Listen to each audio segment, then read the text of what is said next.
could act a little more excited. Hey there, listeners, it's your host, Dacia. Welcome to the Morning Zoo. Hey, listeners, it's your host, Dacia. You may notice that we are releasing our show on a different day than usual. It is Saturday, April 1st, as I record this. The reason that we wanted to do that is because we had a special surprise guest. You're kind of not going to believe who it is when you hear it. The only other thing I'm going to say about it is that producer Todd orchestrated this entire thing and made this magic happen for you. Don't forget to subscribe to, rate us and review us on iTunes. Please keep listening to us.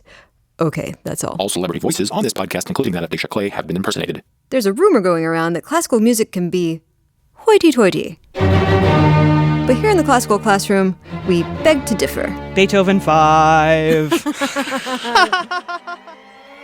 Isaiah is shaking with excitement over here. I mean, there's just so many great parts of the opera.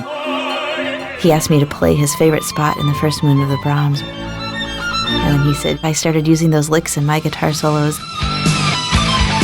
How to be classical music rock stars, because there's not enough of that in this business. Occasionally, I would plug in the mandolin to my distortion pedals. I don't change my voice. Talking to classical music voice.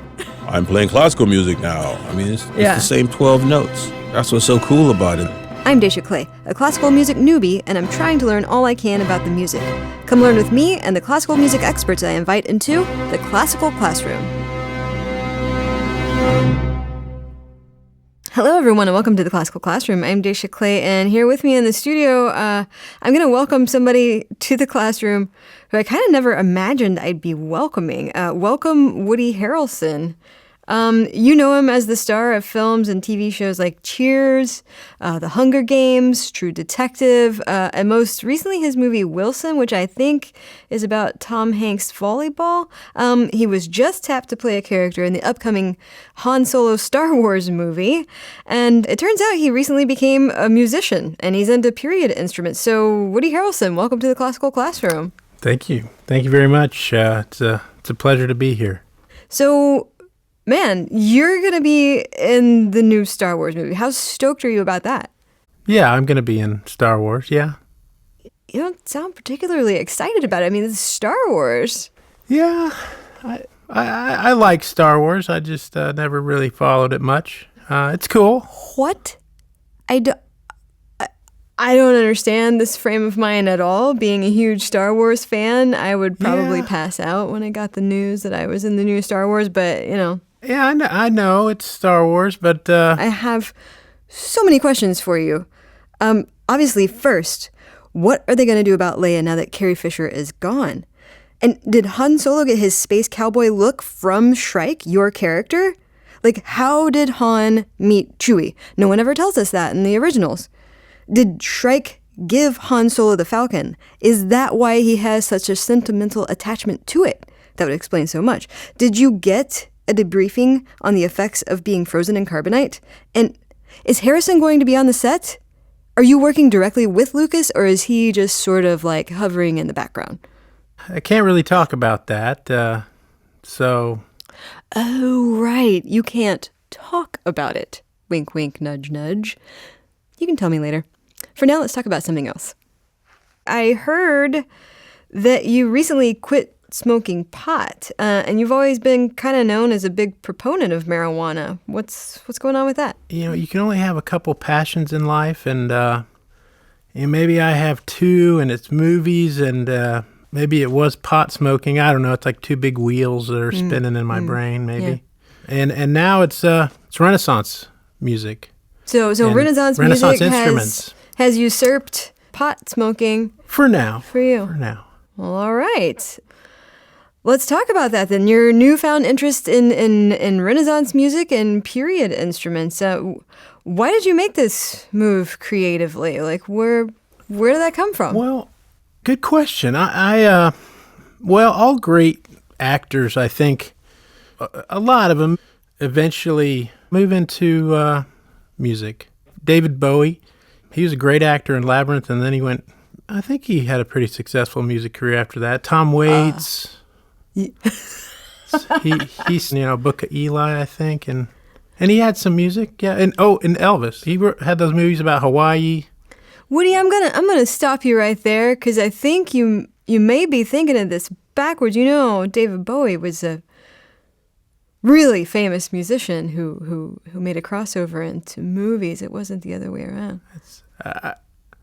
Cart before the horse, I guess. I don't. Either way, it's all started because I met up with Sting, and he inspired me to start going into this Renaissance movie. And he's another actor, that got into music. Dune was a great film that then I guess he used that to go into his music career. So he introduced me to this early music and started encouraging me to be a musician. Come again, sweet love doth now invite thy graces that refrain to do me due delight, to see, to hear, to touch, to kiss, to die with thee again in sweetest sympathy. Yeah, so I started exploring kind of this Renaissance period unique instruments, and that's really my passion right now. Okay. All right. Well, I see you brought a whole box of stuff today. Yeah. Do you want to tell me about some of the instruments that you brought with you?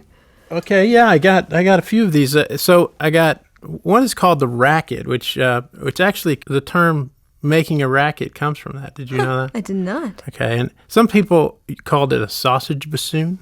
A sausage bassoon. Yeah. I'm just learning how to play it, but I can maybe.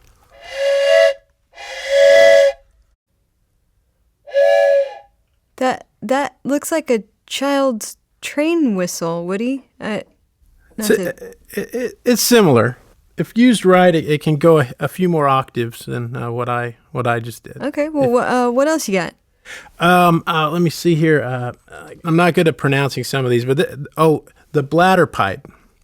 Bladder pipe. Yeah, that's a good one. The bladder pipe. And what does that sound like? Here we go. The bladder pipe. Sometimes it's hard to hold. All right. So here we go. It's going to be.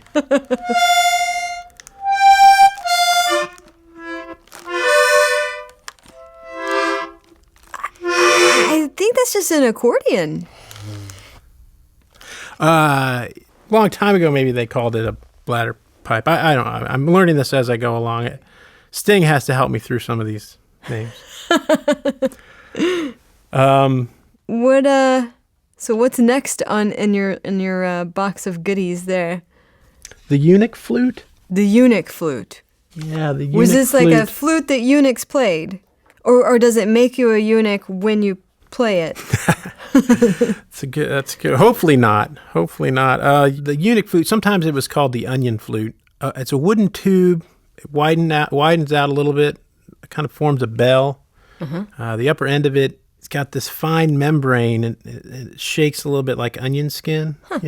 Mouthpiece, simple, round. It's easy to hold. It vibrates, and you can change the intensity by maneuvering and I guess sort of humming through it. Well, could you demonstrate for us?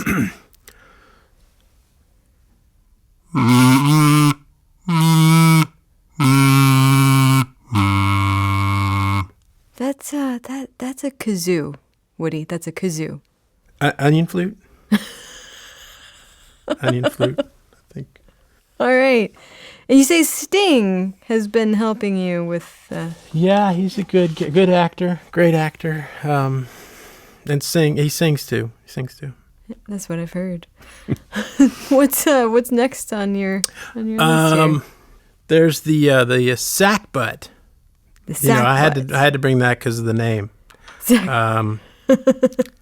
It's it slides like a trombone, kind of like that. Yeah. So you can change the pitch by sliding it in and out. Okay. So let me try a little bit on this one. Yeah, give it a go. I'll play the same thing I played on the onion flute. That's pretty good. That was really something. So you want me to say again? See how that goes? Ooh.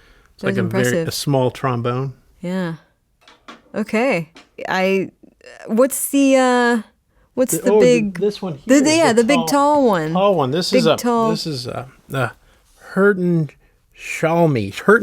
Excuse me. I should know how to pronounce that. Tell us about that. It's sometimes called the Hurt. That's what people call it that know about these instruments. The Hurt. Yeah, the Hurt. It's an interesting way. This was actually used by shepherds to put their sheep to sleep. So it's kind of, it's a little bit of that cart before the horse. We count sheep to fall asleep, and he plays this to make sheep fall asleep. So I don't know how that all goes, but here you go. Ready?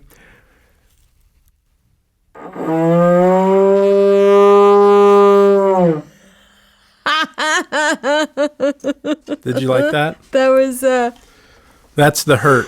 That's the Hurt. I can understand why they call it that. At the end, you can hear that kind of a buzzing sound if I do it right. Yeah.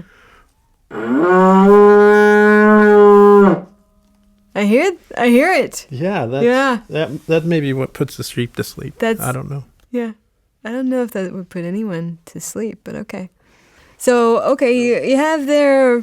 Yeah, this is my only string instrument here. It's a viola bass bastarda. Sorry if that has to be edited out. It's just what it was called. So. Oh, okay. Yeah. All right. It's soothing, isn't it? I'm soothed. That's a type of music they played in the 1600s and the 17th century, and go high. You can go pretty high here. And then. I think Sting is leading you astray because that is clearly a ukulele. Okay. But I guess maybe the Hawaiians developed the same thing or something like that. I see. I don't know. And it looks like you've got one last thing over there. I actually brought a musical example of this because, again, I'm just learning how to play this, and I think it plays way better in the accompanying music that I have. Okay, so you have a musical example that you've brought with you today.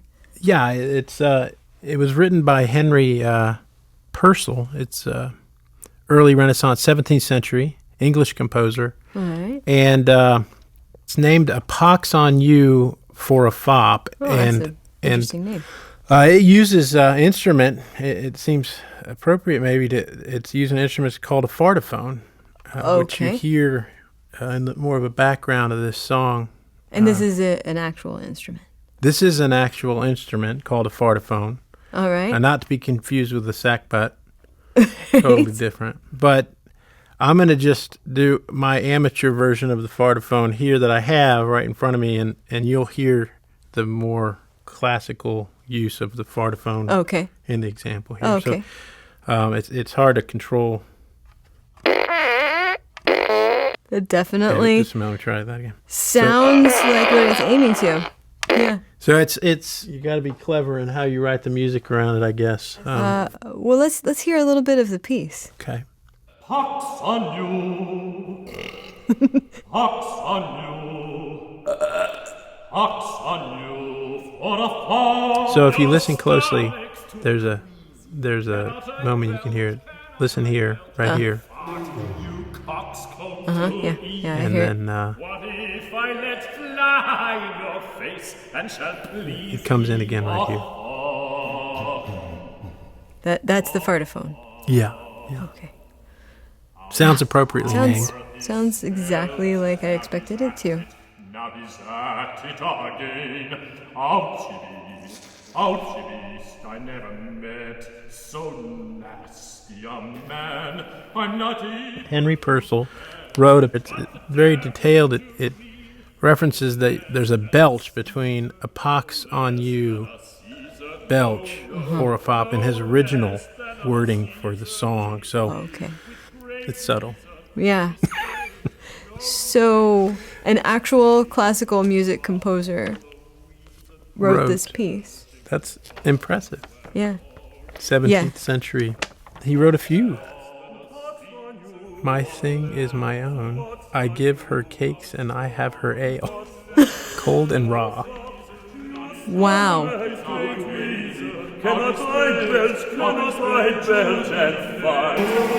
Thoughts come too easy. What if I let fly in your face and shall please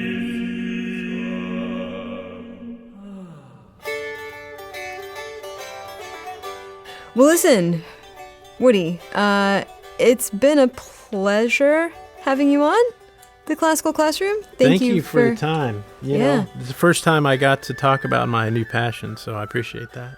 Yeah, well, I think that you should have a serious chat with Sting. I will. About what's going on with these instruments. Because I'm fairly certain that everything that you brought today was a child's instrument, and that it's in no way related to the early Renaissance. He told me their people were much smaller in the 17th century. That's why they're smaller. Were much smaller. The instruments are smaller, so okay. I guess it's something to do with nutrition. I think that's what he told me. He's messing with you, man. I'm gonna go ahead and say that. Really? Yeah. Really? Yeah. Okay. All right, everybody. That's it for this special edition of Classical Classroom. For more Classroom, go to houstonpublicmedia.org/classroom. Find our social media there. Follow it if you dare. Email me at dclay@houstonpublicmedia.org. Rate us and review us on iTunes. Please give us a good review. Thanks today to audio producer Todd. This is entirely his fault. Hulslander. Thanks to Mark DiClaudio for God knows what. Thanks to Woody Harrelson for being on today. You're welcome. Thanks to me for saying words. But most of all, thanks to you for listening, if you're still listening. And we were wondrous merry. Merry, my heart's merry, my heart's merry, my heart's merry, and I merry, my head down merry. I kissed her once, and I kissed her twice, and we were wondrous merry. As a reminder, all celebrity voices, including that of Dacia Clay, have been impersonated. Do you really think in a million years Woody Harrelson would appear on this show? We think not. Thank you very much.